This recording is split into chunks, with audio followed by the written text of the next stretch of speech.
Once, their names blazed across theatre marquees, their faces filled movie screens, and millions followed their every move. But as Hollywood moved on, many of its earliest stars quietly faded from public memory.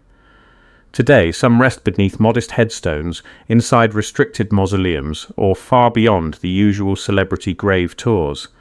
These are 15 forgotten stars of Hollywood's golden age, whose final resting places receive far less attention than their fame once promised.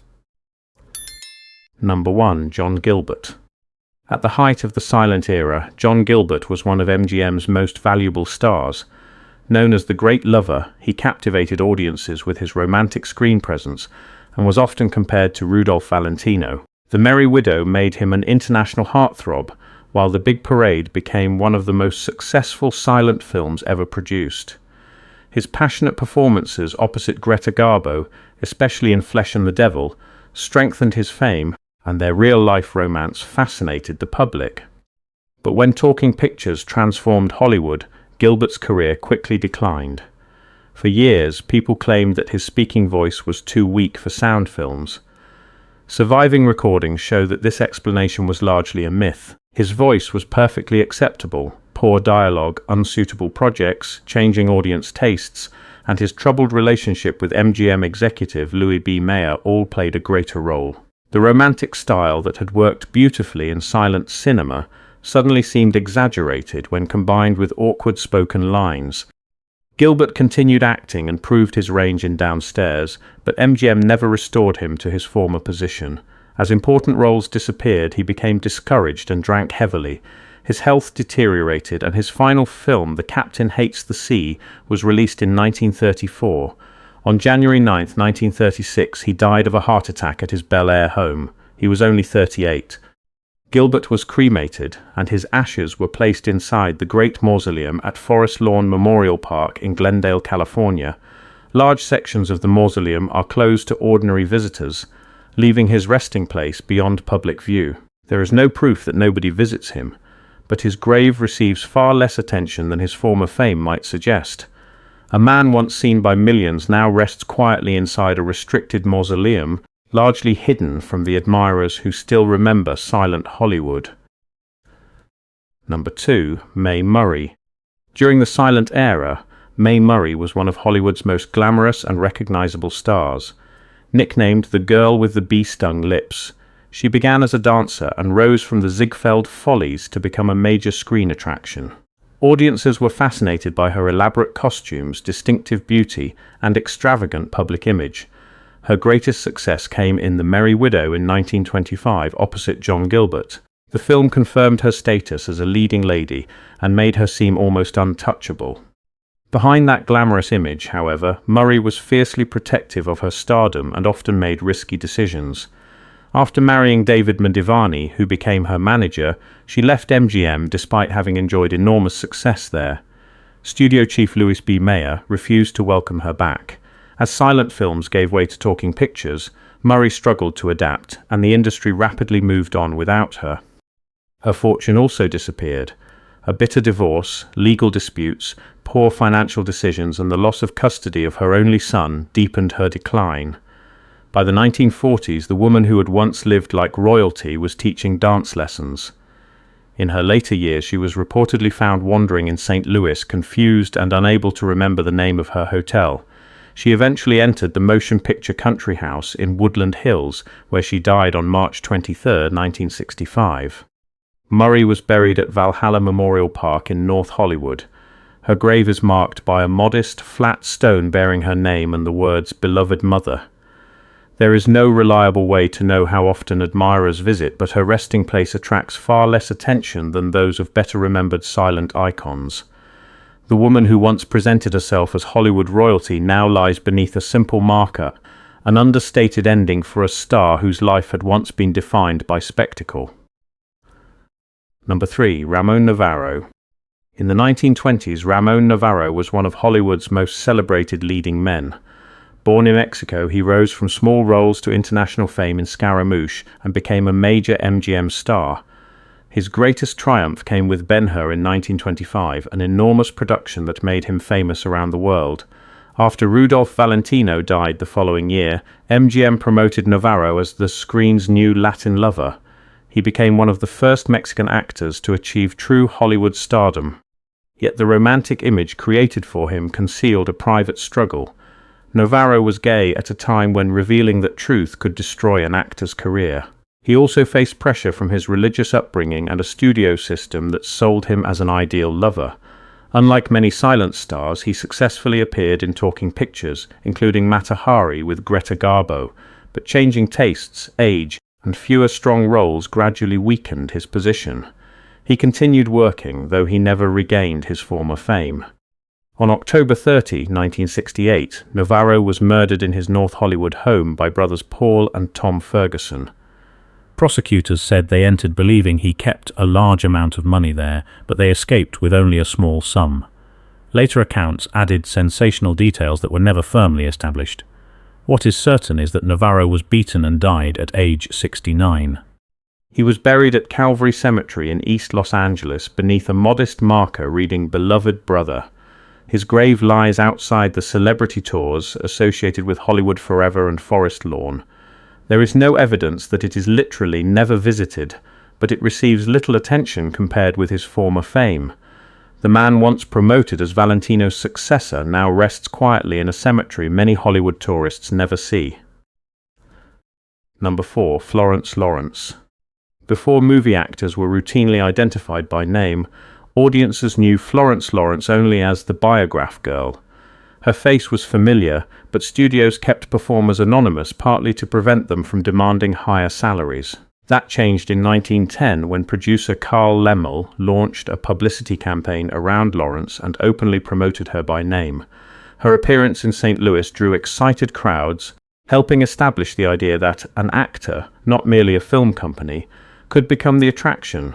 For this reason, she is often described as the first movie star. Lawrence appeared in hundreds of short films and earned the nickname the Girl of 1,000 Faces. She also devised early signaling devices for automobiles, although she never patented them. But her career suffered after a staged fire went out of control during the filming of Pawns of Destiny in 1915. She was burned and seriously injured in a fall. A long recovery followed, and her attempts to regain her former position failed. By the 1930s, much of her fortune had disappeared through financial losses and failed business ventures.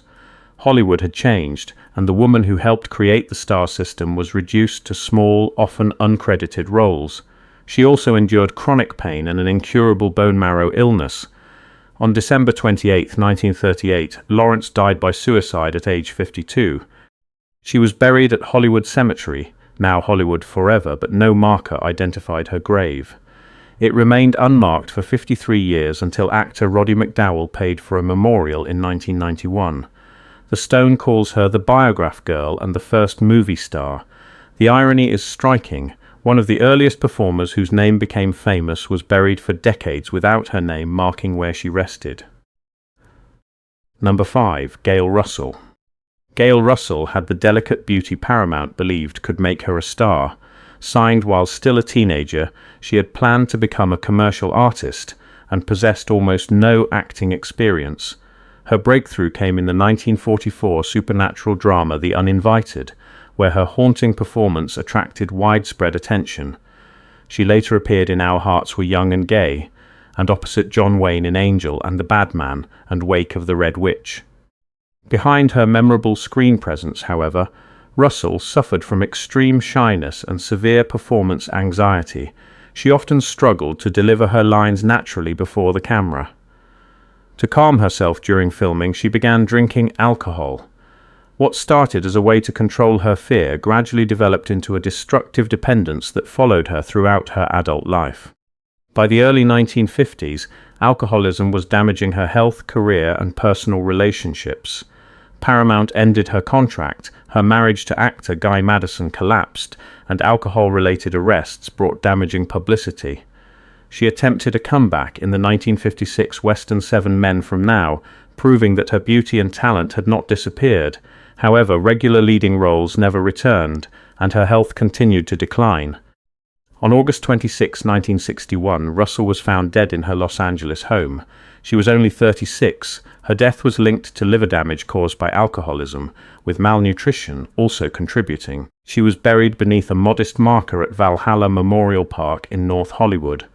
Her grave is far less prominent than those of many stars from her era. The fragile quality that once made Russell unforgettable on screen had concealed a private struggle that Hollywood never truly helped her overcome.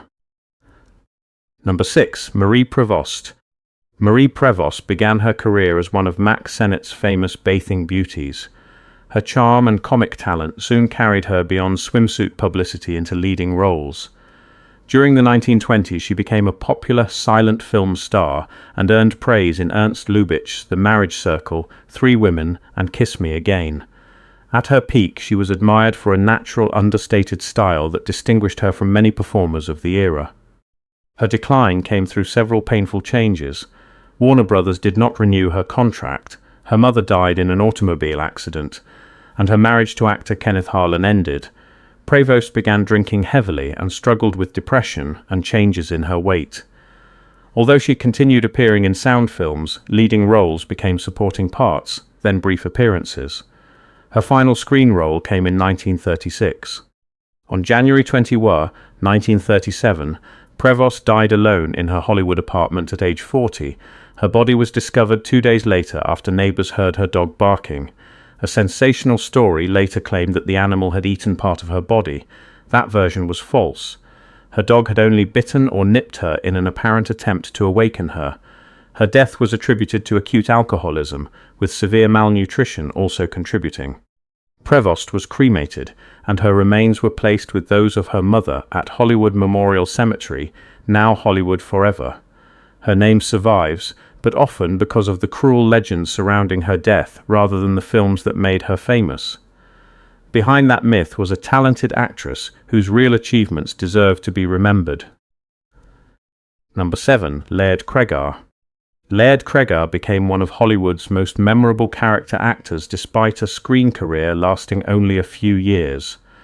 Standing over 6 feet tall, with an imposing build and powerful voice, he was frequently cast as a threatening or sinister figure. His performances in I Wake Up Screaming and This Gun for Hire established him as a compelling screen villain. In The Lodger, he delivered an especially haunting performance as a man suspected of being a serial killer. Yet Cregar feared that his size and repeated villain roles would prevent him from becoming a romantic leading man. Determined to transform both his appearance and career, he began an extreme weight loss program. Although the change gave him a slimmer appearance, it placed enormous strain on his body. He hoped his starring role as a troubled composer in Hangover Square would reveal greater emotional range and begin a new phase of his career. Instead, it became his final film. After completing the production, Cregar underwent surgery for an abdominal condition. Days later, he suffered a heart attack. Although he briefly appeared to recover, he died on December 9, 1944, at only 31. Hangover Square was released several months after his death, leaving audiences with a glimpse of the leading actor he had struggled to become. Cregar was buried at Forest Lawn Memorial Park in Glendale, California. His brief career produced only a small number of films, yet his performances remain remarkably intense. The physical transformation intended to open Hollywood's doors instead became part of his tragedy. Just as he was escaping the roles that had confined him, his life ended. Number 8. Barbara Lamar. Barbara Lamar was promoted as the girl who was too beautiful, a nickname inspired by sensational stories from her youth. Born Riarth Watson, she worked as a dancer and screenwriter before Douglas Fairbanks helped her enter motion pictures. Her exotic beauty and intense presence quickly made her one of the silent era's most recognizable stars. Lamar appeared in 26 credited films within only 5 years. She gained attention in The Three Musketeers and became a major attraction through The Prisoner of Zenda, Trifling Women, The Eternal City, and The Shooting of Dan McGrew. Hollywood often cast her as a mysterious seductress, while newspapers turned her marriages and turbulent private life into publicity. The dramatic image surrounding her became almost as famous as her acting. Behind the glamour, Lamar maintained an exhausting schedule. Long hours, sleepless nights, heavy drinking, and extreme methods of controlling her weight weakened her health. In 1925, she collapsed while making The Girl from Montmartre. She was suffering from pulmonary tuberculosis but continued working as long as she could. On January 30, 1926, Marr died from tuberculosis and nephritis in Altadena, California. She was only 29. Thousands mourned the actress whose career had burned brightly for such a short time. She was placed in a crypt at Hollywood Forever Cemetery bearing the words, "With God in the joy and beauty of youth." Today her famous nickname is remembered more readily than most of her films, a final example of how Hollywood's publicity could outlive the woman it created. Number 9. Lupe Velez. Lupe Velez was one of Hollywood's first major Latina stars. Born in Mexico, she moved to California and began performing as a dancer before entering films. Her breakthrough came opposite Douglas Fairbanks in The Gaucho in 1927. With her expressive face, energetic comedy, and strong screen presence, she became known as the Mexican Spitfire, a nickname later used for a successful series of films beginning in 1939. However, Hollywood often reduced Velez to the stereotype of a fiery, temperamental Mexican woman. Newspapers closely followed her romances, arguments, and turbulent marriage to Olympic athlete and actor Johnny Weissmuller. This publicity strengthened her fame but frequently overshadowed her talent as both a dramatic actress and comedian. On December 14, 1944, Velez died from an overdose of sleeping pills at her Beverly Hills home.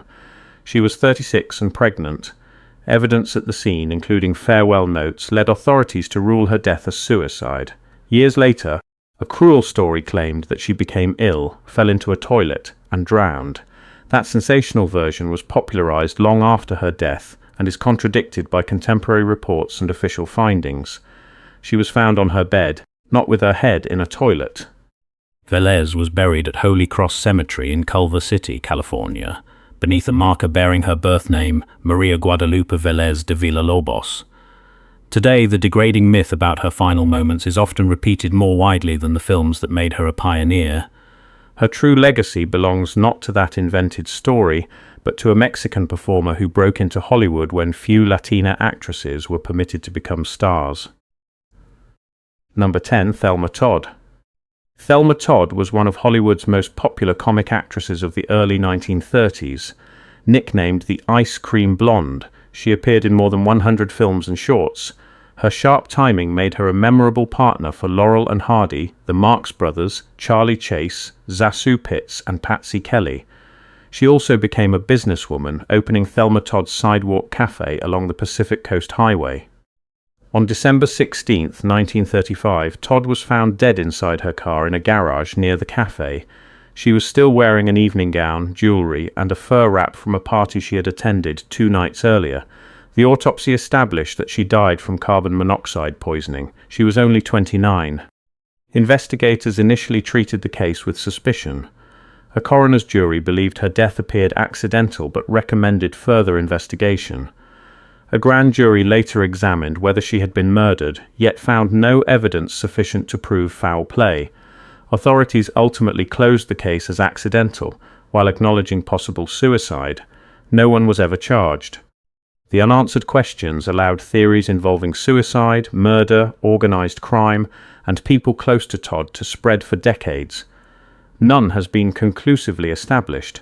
The only certainty is that a successful young actress died unexpectedly in circumstances that were never explained to everyone's satisfaction.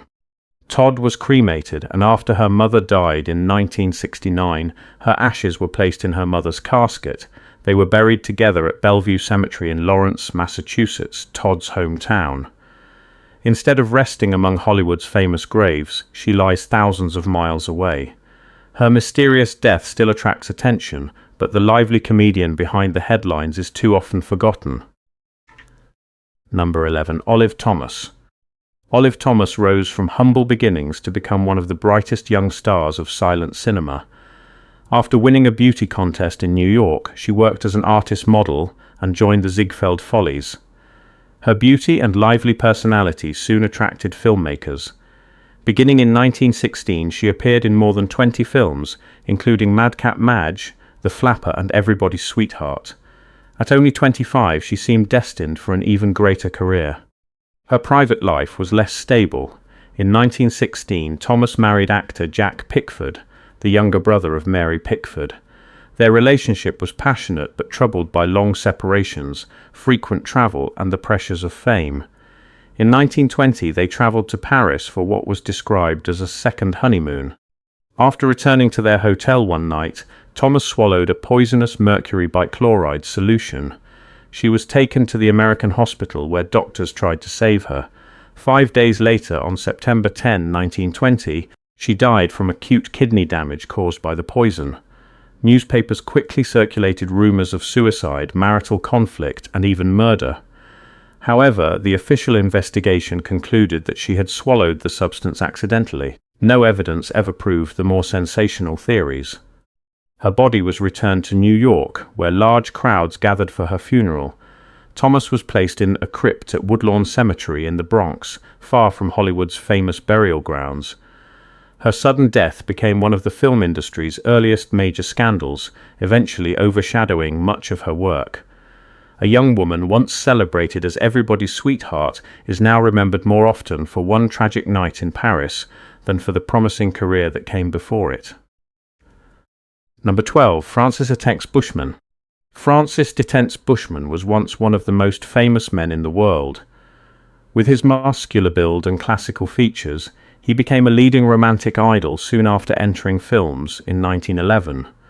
Nicknamed the King of the Movies, he appeared in hundreds of productions and received thousands of letters from admirers.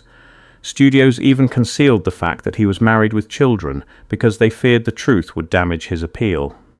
That carefully created image collapsed in 1918 when his affair with actress Beverly Bain became public. Bushman divorced his wife and married Bain only days later, causing a national scandal. Although he remained successful, his reputation never fully recovered. His best-remembered role came as the villainous Messala opposite Ramon Novarro in the 1925 epic Ben-Hur, particularly in its spectacular chariot race. As the silent era ended, Bushman lost his position as a leading man.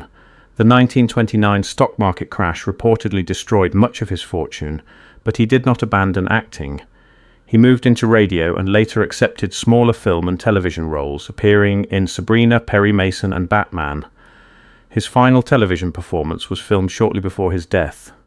On August 23, 1966, Bushman died from a heart attack at his Pacific Palisades home. He was 83.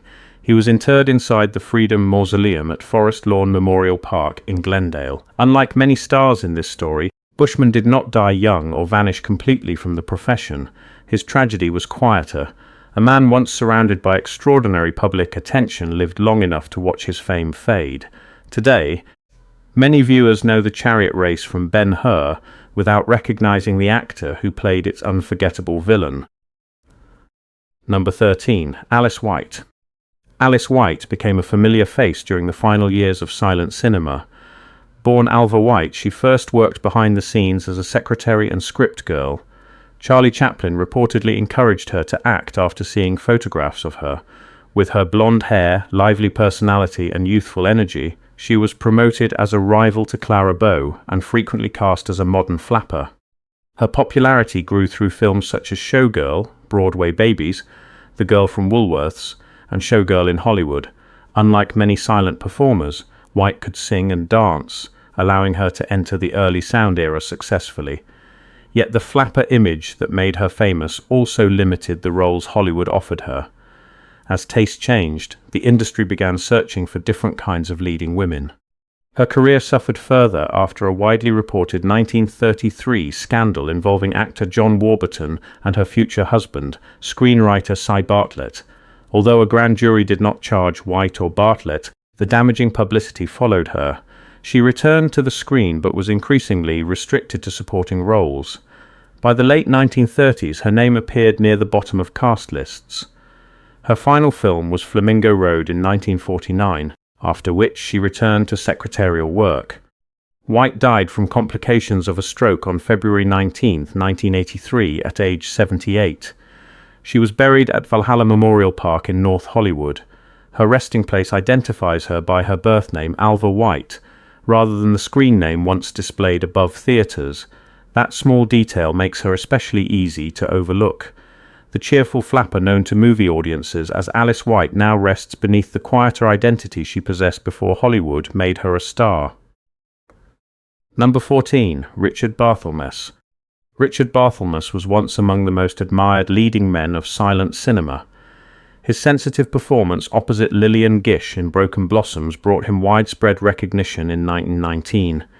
He reunited with her in Way Down East and later confirmed his star status with Tollable David. Unlike the more flamboyant romantic idols of the period, Barthelmess was known for portraying quiet, vulnerable young men. He also helped establish Inspiration Pictures and became a founding member of the Academy of Motion Picture Arts and Sciences. At the first Academy Awards ceremony, he received a Best Actor nomination for his performances in The Patent Leather Kid and The Noose. At that moment, his place in Hollywood history appeared secure. Barthelmess continued working after sound arrived and delivered strong performances in The Dawn Patrol, The Last Flight and Heroes for Sale. However, changing tastes gradually weakened his popularity. As he grew older, the youthful roles that had defined him no longer suited him. He later gave a memorable supporting performance as a disgraced pilot in Only Angels Have Wings, but it did not restore his former stardom. During World War II, Barthelmess served in the United States Navy Reserve. Afterward, he left acting and lived comfortably from his investments rather than attempting another comeback. He died from cancer on August 17, 1963, at age 68, and was interred at Ferncliff Cemetery and Mausoleum in Hartsdale, New York. Films such as Broken Blossoms and Way Down East remain important chapters in cinema history, yet the actor at their center is rarely recognized by modern audiences. His work survived more clearly than his name, the quiet fate of a man once honored among Hollywood's earliest great stars. Number 15. Anne Harding. Anne Harding was one of Hollywood's most respected actresses during the early 1930s. Born Dorothy Walton Gatley, she began her career on the Broadway stage before entering films. Her calm voice, natural elegance, and restrained acting style distinguished her from more theatrical performers of the era. In 1930, her performance in Holiday earned her an Academy Award nomination for Best Actress. Harding became especially successful in sophisticated dramas about marriage, sacrifice, and social expectations. Films such as The Animal Kingdom, When Ladies Meet, The Life of Virgie Winters, and Peter Ibbotson established her as a leading star. She often portrayed intelligent, dignified women confronting emotional hardship, bringing subtlety to roles that could easily have become melodramatic. Yet her time at the top was relatively brief. Changing audience tastes, weaker projects, and conflicts over the direction of her career gradually reduced her popularity. Harding temporarily withdrew from films in the late 1930s, choosing a quieter life away from Hollywood. She later returned in supporting roles, appearing in productions such as Mission Moscow, The Man in the Grey Flannel Suit, and television programs. Her final screen appearance came in 1965. Harding died on September 1, 1981, at age 79. She was buried at Forest Lawn Memorial Park in the Hollywood Hills, beneath a simple marker bearing her stage name and the words "Beloved Mother." There was no mysterious death or spectacular public collapse. Instead, her fame faded slowly as Hollywood stopped mentioning her name. The modest grave offers little indication that the woman resting there was once considered one of the finest dramatic actresses on the American screen. These graves do not mean these stars have been completely forgotten. They reveal how far even extraordinary fame can fade with time. Their films may still survive, yet many viewers no longer recognize the names behind the faces.